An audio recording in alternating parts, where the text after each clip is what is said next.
Ya, jadi mereka ketika mengusir setan itu, ya, mereka itu kurang percaya.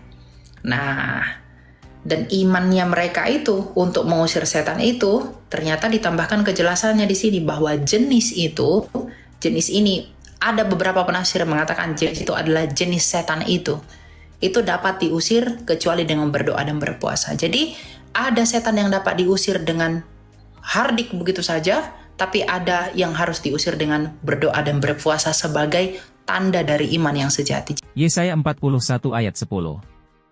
Janganlah takut, sebab aku menyertai engkau, janganlah bimbang, sebab aku ini Allahmu, aku akan meneguhkan, bahkan akan menolong engkau, aku akan memegang engkau dengan tangan kananku yang membawa kemenangan.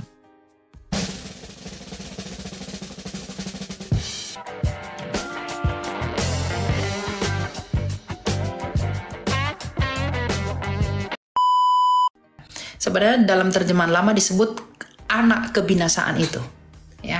Jadi bukan Tuhan yang dengan sengaja membuat Yudas itu untuk binasa, tetapi oleh karena keinginan Yudas sendiri dia binasa. Jadi bagaimana nasib Yudas ini? Yudas itu kan pada awalnya dia itu mengikuti Yesus, tapi pada akhirnya dia menjual Yesus.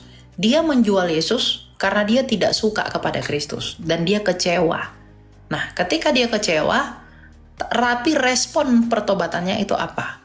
Respon dari apa yang dia lakukan itu adalah penyesalan, tetapi tidak membawa kepada buah pertobatan, malah mengakhiri hidupnya dengan menggantung dirinya yang kemudian perutnya terburai keluar.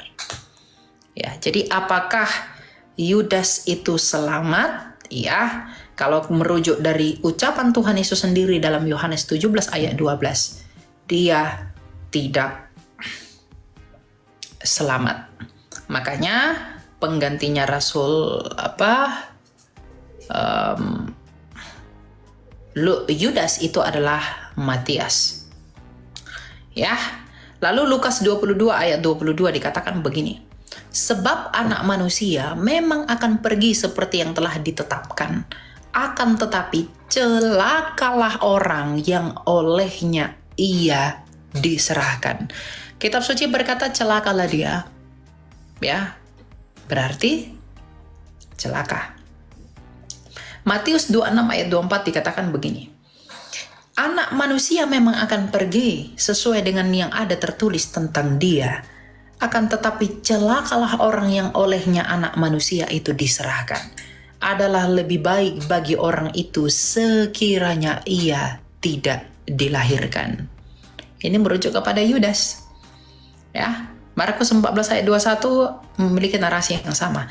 Anak manusia memang akan pergi sesuai dengan ada yang tertulis tentang dia. Akan tetapi celakalah orang yang olehnya anak manusia itu diserahkan.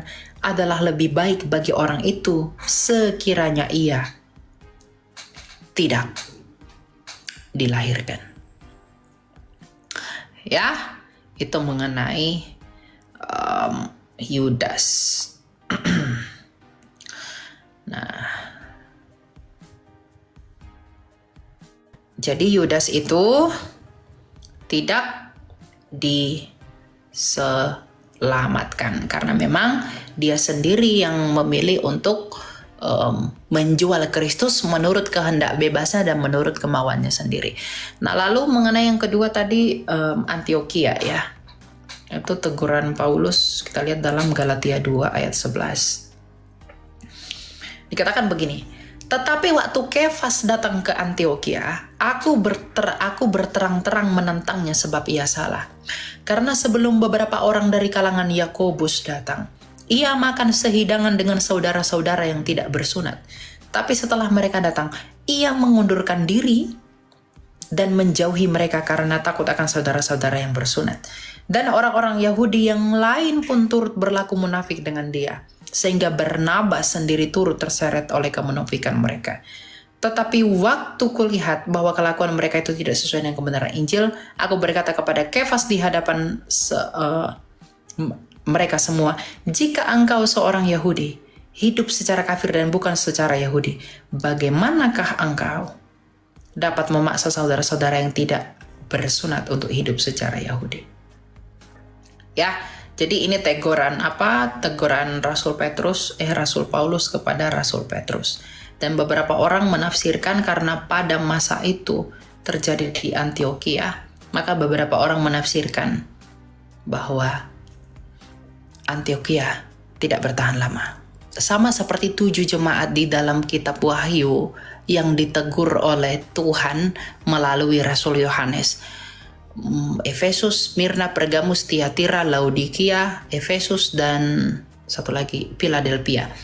Itu ditegur oleh Kristus melalui Rasul. Dan memang wilayah-wilayah itu mayoritas itu adalah di Turki.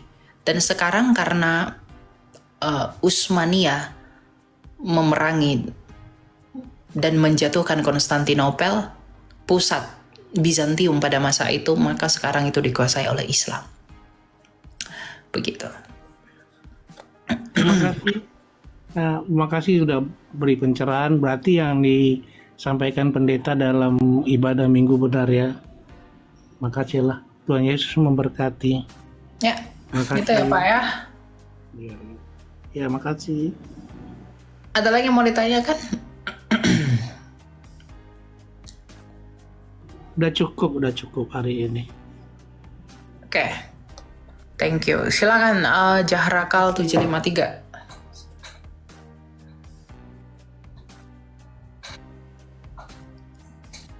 Silakan. Ada yang mau ditanya? Ada. Ya, kedengaran suaranya ya, Bro. Di mana? Kedengaran. Ya. Di dalam berapa ayat? Matius 17 ayat 21. Hampir 17 ayat 21. Apa yang mau ditanya dari ayat ini? Ayat itu kira-kira apanya? Tujuannya merujuk kemana itu kira-kira? Menurut Bro Elia. Apanya tuh? Ayat itu kan dalam kurung kan? Ya. Jadi ada 21 ya.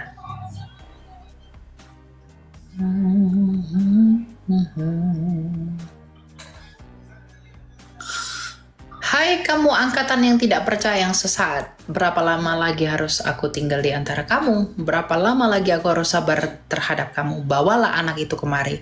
Dengan keras Yesus menegur dia, lalu keluarlah setan itu daripadanya. Dan anak itu pun sembuh seketika itu juga. Kemudian murid-murid Yesus datang dan ketika mereka sendirian dengan dia, bertanyalah mereka, mengapa kami tidak dapat mengusir setan itu? Ia berkata kepada mereka, karena kamu kurang percaya, sebab aku berkata kepadamu, sesungguhnya kamu mempunyai iman sebesar biji sesawi saja, kamu dapat berkata kepada gunung ini, pindah dari tempat ini ke sana, maka gunung ini akan pindah dan takkan ada yang mustahil bagimu. Jenis ini tidak dapat diusir kecuali dengan berdoa dan berpuasa. Ya, nah sebenarnya apa yang dimaksudkan di ayat ini itu bukan usir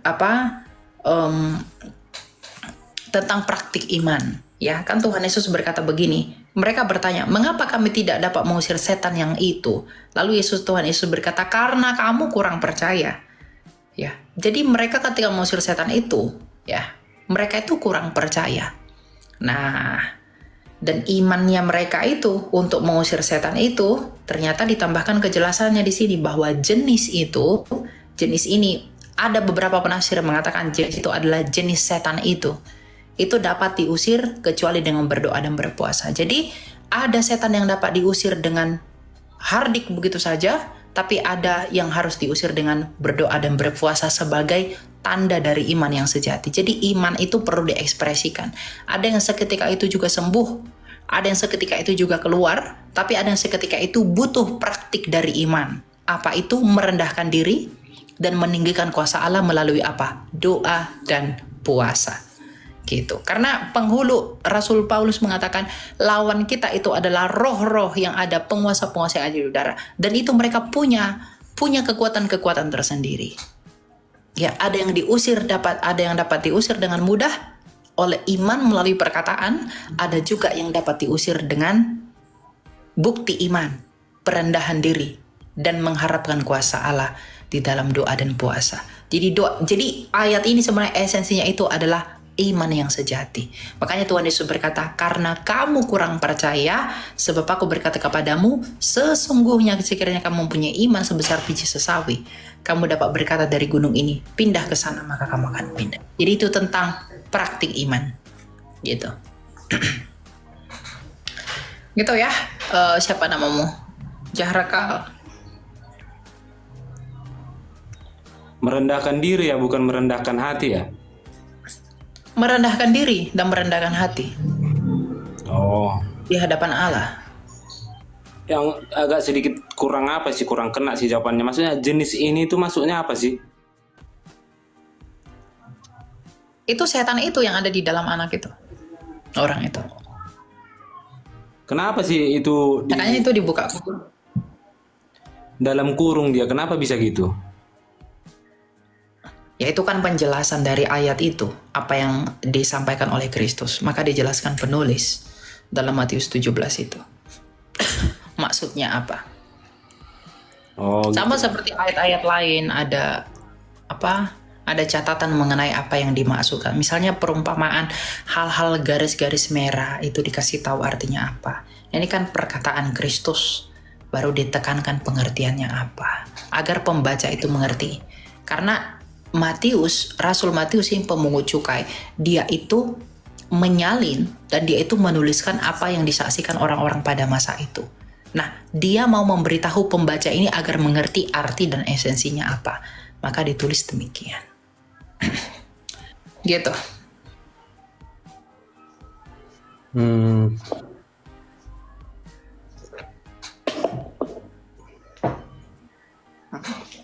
Itu ya, kita lanjut yang lain ya, bro.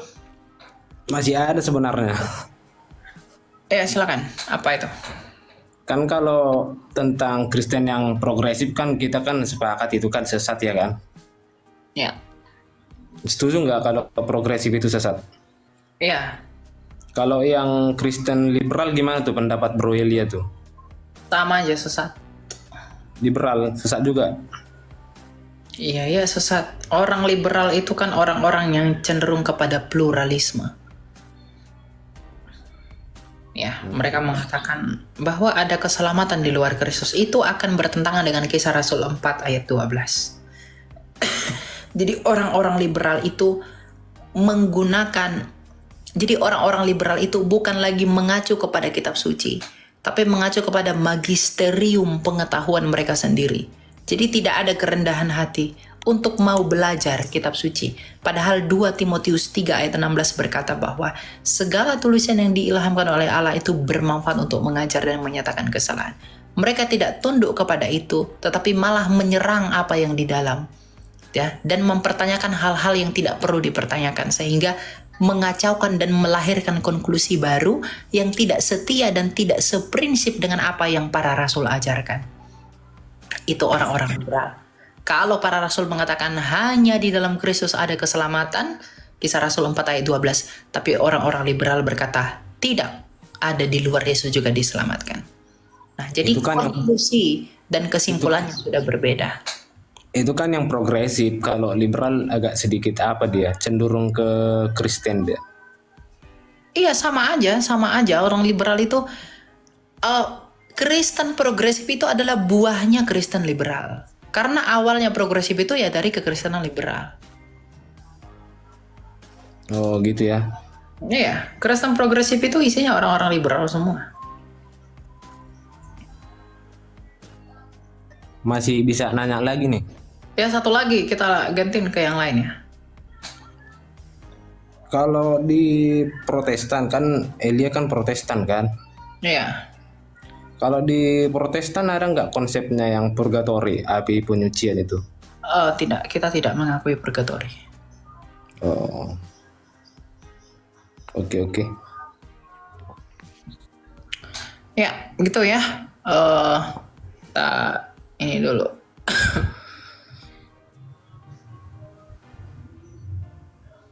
Oke.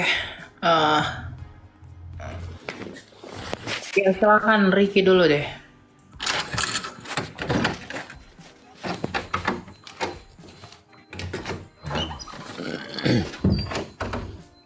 Halo. Malam. Malam. Ya, malam. Silakan. Ada yang mau ditanyakan?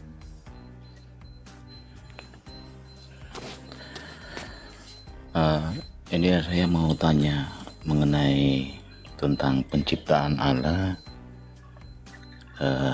tentang isi dunia, termasuk ciptaan makhluk-makhluk berkaitan dengan penemuan-penemuan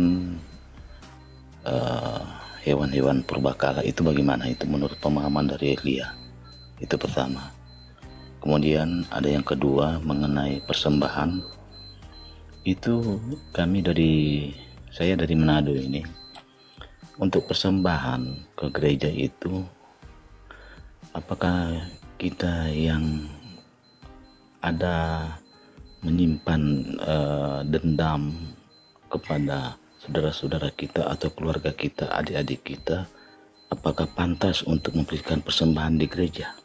Apakah harus meminta ampun kepada Tuhan baru kita persembahkan ke gereja, atau kita memaafkan, mengampuni saudara-saudara kita? Terima kasih. Ya. Yang pertama tentang penciptaan hewan-hewan.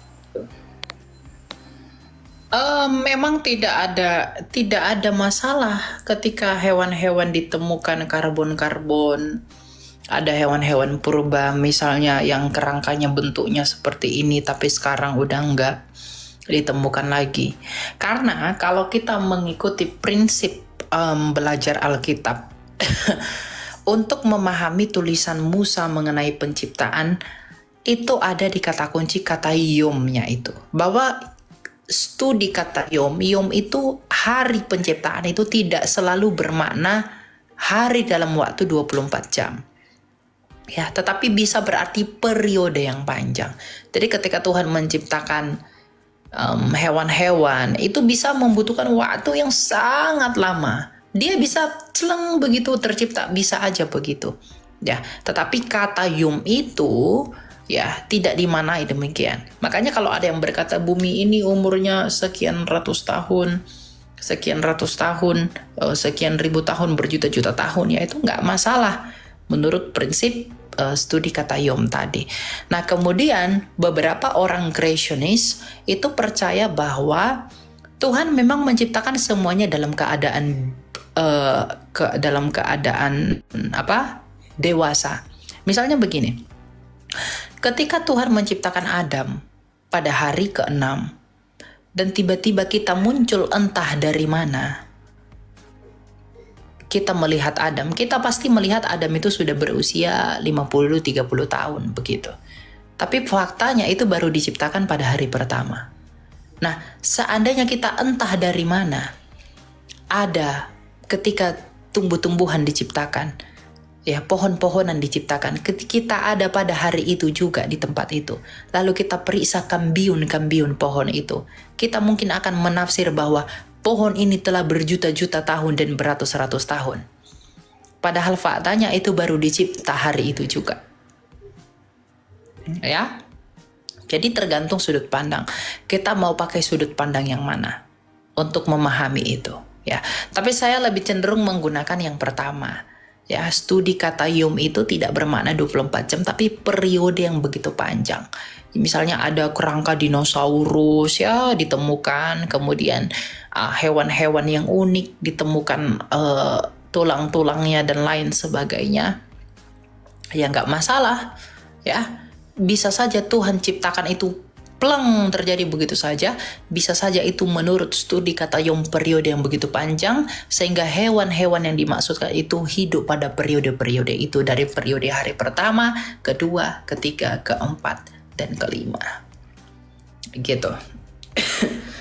Gitu ya. Yang kedua tadi tentang apa? Siapa namanya? Ricky.